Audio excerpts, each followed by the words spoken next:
Bonjour les amis! Bon, je suis vraiment contente d'être ici avec vous. Aujourd'hui, je vais vous parler d'un sujet. Je vais vous parler de, est-ce que vous voyez, l'égoïsme. Est-ce que vous savez c'est quoi l'égoïsme?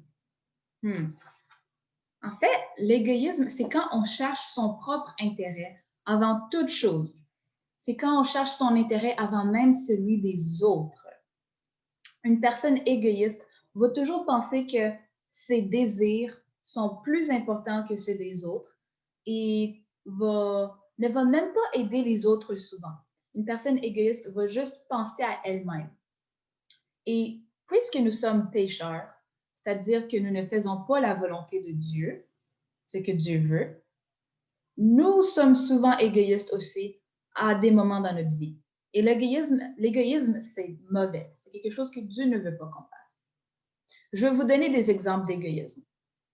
Est-ce qu'il t'est déjà arrivé de vouloir un jouet à tout prix que tu voulais tellement, tellement que tu n'étais même plus reconnaissant envers maman, papa ou envers Dieu pour toutes les choses qu'il vous donne déjà?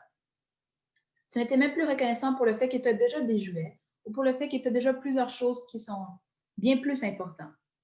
Ça, c'est un peu égoïste parce que là, tu penses juste à toi-même et tu n'es même pas reconnaissant. Un autre exemple. Est-ce qu'il t'est déjà arrivé qu'un ami à l'école te demande de partager ta collation avec l'ami parce que l'ami a oublié sa collation à la maison? Mais là, disons, cette journée-là, ta collation, c'est un bonbon. Et toi, tu voulais vraiment savourer ton bonbon, tu avais vraiment hâte de le manger à l'heure du dîner. Et tu décides de ne même pas partager ton bonbon parce que c'est tellement délicieux et tu le veux juste pour toi-même au complet. Et toi, tu es même déjà rassasié alors que ton ami a déjà faim, a vraiment faim. Et là, tu ne penses même pas à partager. Tu ne penses pas à ses besoins avant les tiens. Mais ça, c'est un peu égoïste parce que là, tu penses juste plutôt à toi-même et non pas aux autres. Tu manques d'amour envers les autres. Moi, je sais que je peux souvent être égoïste. Et aujourd'hui, on va apprendre l'histoire d'un homme qui s'appelait Akab. Akab, il était un roi et il était aussi très égoïste. Et on va apprendre jusqu'où son égoïsme l'a mené. On apprend son histoire dans un livre que Dieu nous a donné. Vous savez, c'est quoi le livre? La Bible. Oui, vous avez raison. La Bible. Alors, on apprend son histoire dans le livre de 1 roi, chapitre 21. Alors, vous pouvez lire l'histoire, vous pouvez arrêter la vidéo, lire l'histoire vous-même et continuer à écouter ou lire l'histoire après. Alors, on va apprendre sur Akab et comment il était égoïste.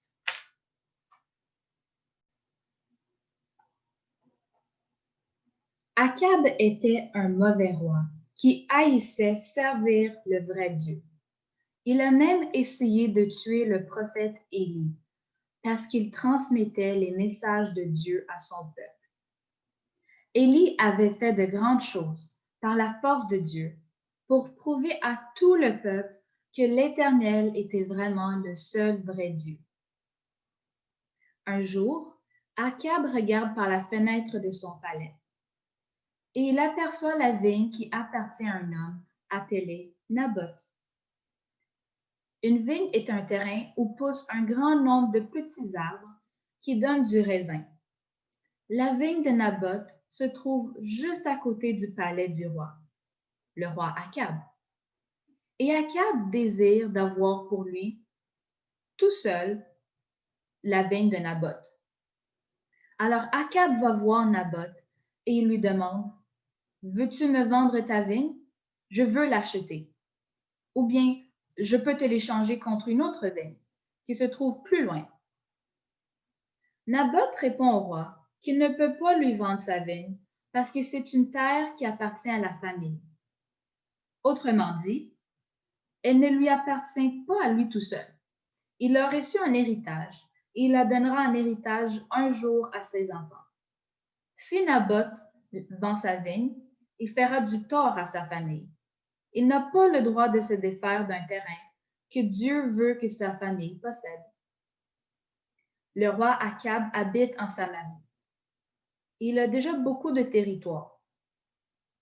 Alors, mais à cause de son égoïsme, il veut absolument posséder la vigne de Naboth. Lorsque Naboth l'informe qu'il ne peut pas lui vendre sa vigne, Akab n'est pas content du tout. Il rentre chez lui et se met à bougonner. Il raconte à sa femme Jézabel ce qui vient de se passer. Jézabel lui dit, « Ne t'en fais pas, je m'en occupe. » Mais vous devez savoir ceci. Jézabel est aussi méchante qu'Akab, sinon davantage. Elle est prête à faire n'importe quoi pour obtenir ce qu'elle veut.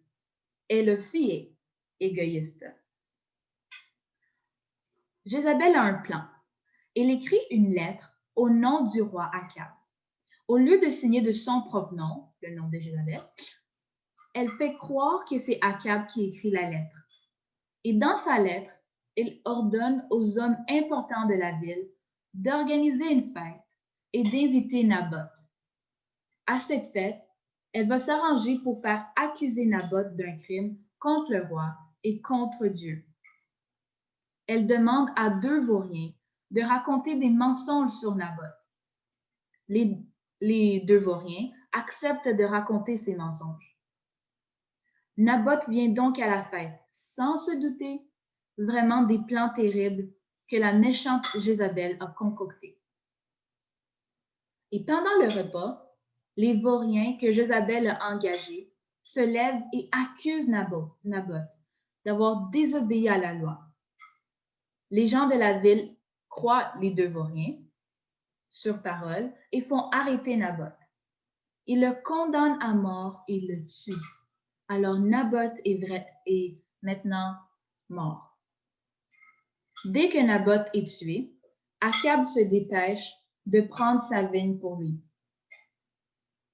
Dieu envoie Élie, son prophète, parler à Akab peu de temps après. Élie dit à Akab, « Dieu va te faire mourir.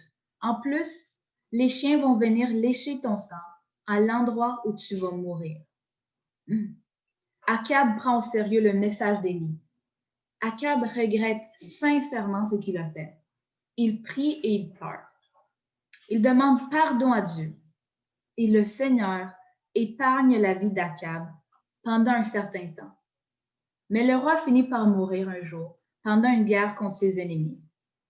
Akab meurt touché par une flèche, tout comme Dieu l'a annoncé. Peu après, des chiens viennent là où Akab est tombé mort et ils lèchent son sang. Savez-vous ce que la Bible dit au sujet d'Akab et de sa femme Jézabel? Je vais vous lire 1 Roi, chapitre 21, verset 25. Il n'y a eu personne qui se soit vendu comme Akab pour faire ce qui est mal aux yeux de l'Éternel, et sa femme Jézabel l'y excitait. Akab faisait le mal et Jézabel l'encourageait dans ses péchés. Le roi était égoïste et la reine a tout fait pour qu'il obtienne ce qu'il voulait. Et Akab ne l'en a pas empêché. Alors, on vient d'apprendre que Akab était cupide et égoïste. Il avait déjà plusieurs choses dont il avait besoin. Il était roi après tout. Il avait probablement plein de serviteurs, un palais, beaucoup de nourriture et beaucoup d'argent. Et pourtant, il voulait quelque chose de plus, encore plus. Il voulait la vigne de Naboth. Il voulait juste avoir une vigne. Et là, sa femme, Jézabel, a planifié une manière pour que Naboth soit tué et que Akab obtienne la vigne de Naboth. Et Akab n'a pas vraiment arrêté sa femme. En fait, Akab était très content quand sa femme a fait cela. Et les deux ont été très égoïstes parce qu'ils n'ont pas pensé aux intérêts de Naboth ou même à sa famille, qui maintenant venait de perdre un membre de leur famille. Mais ils ont juste pensé à eux-mêmes et à leurs désirs, malgré qu'ils avaient déjà plusieurs choses. Ça, c'était un exemple d'égoïsme. Et là, on voit comment ça a été tellement poussé que ces deux personnes-là égoïstes sont allées jusqu'à tuer quelqu'un. Vous savez, toi et moi, nous arrive aussi d'être égoïstes et à faire de très mauvaises choses.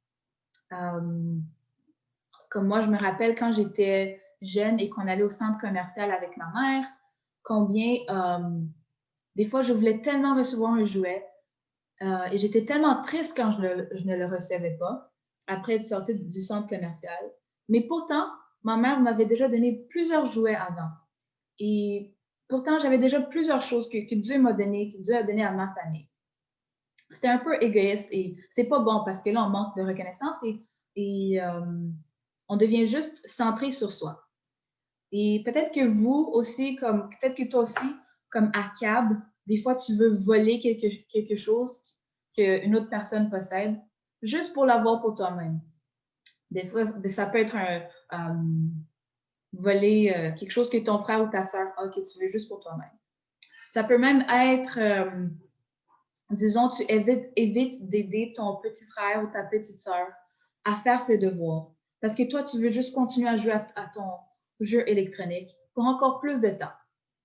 Mais là, en évitant d'aider ton petit frère ou ta petite sœur, tu ne penses pas vraiment à comment eux ont besoin de toi et comment eux, ils pourraient très bien bénéficier de ton aide. Tu penses juste un peu à tes intérêts. Ça, c'est de l'égoïsme. Et Dieu veut qu'au contraire, nous soyons des personnes altruistes. Ça, c'est le contraire d'égoïsme. Altruiste. Il veut que l'on pense aux autres, qu'on aime les autres comme nous-mêmes. Et il veut qu'on soit gentil, contrairement à Akab qui était plutôt méchant avec Naboth.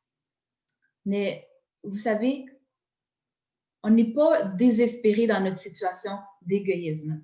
Dieu nous a donné une solution pour qu'on ne soit plus des gens centrés sur soi et super égoïstes tout le temps. Dieu nous a donné Jésus. Et si on croit en Jésus, que Jésus, lui, il n'a jamais péché, il n'a jamais été égoïste, il a toujours été là pour les autres. Si on croit en Jésus, Jésus nous donne le pouvoir d'être libérés de notre égoïsme et de faire le bien cette fois-ci. Et on peut même demander pardon à Dieu pour tout notre égoïsme. Tu peux demander pardon à Dieu. Moi, je demande pardon à Dieu parce que je suis souvent égoïste. Et si on croit en Jésus, Jésus nous donne le pouvoir d'être libéré. Alors ça, c'est vraiment merveilleux et ça, c'est une bonne nouvelle. Alors, si vous vous sentez comme si, oh, je vais toujours être égoïste de ma vie, oui, peut-être que vous allez lutter avec ça dans votre vie, mais certainement, vous pouvez avoir la victoire en Jésus-Christ. Et on peut toujours aussi remercier Dieu pour tout ce qu'il nous donne déjà. La prochaine fois qu'on ne sait pas ce qu'on veut, on peut on peut dire merci à Dieu pour tout ce qu'il nous donne. Alors, ça, c'est ce que j'avais à vous présenter sur l'égoïsme aujourd'hui. Je vais maintenant prier pour que Dieu nous aide à être moins égoïste. Merci Dieu pour Jésus que tu nous donnes. Merci pour le fait que tu connais notre état de pécheur, mais tu ne nous as pas laissés pécheurs. Tu nous as donné une solution, Jésus-Christ. On te prie à ce que tu nous pardonnes notre égoïsme. Pardonne-nous d'être égoïstes, de chercher notre propre intérêt souvent. Mais Jésus, on veut croire en toi aujourd'hui et on veut te demander de nous aider à être libérés, de nous aider à aimer nos prochains et de penser à leurs besoins aussi et d'être reconnaissant pour déjà tout ce que tu nous donnes. C'est dans le nom de Jésus que je prie. Amen. Merci les amis. À la prochaine.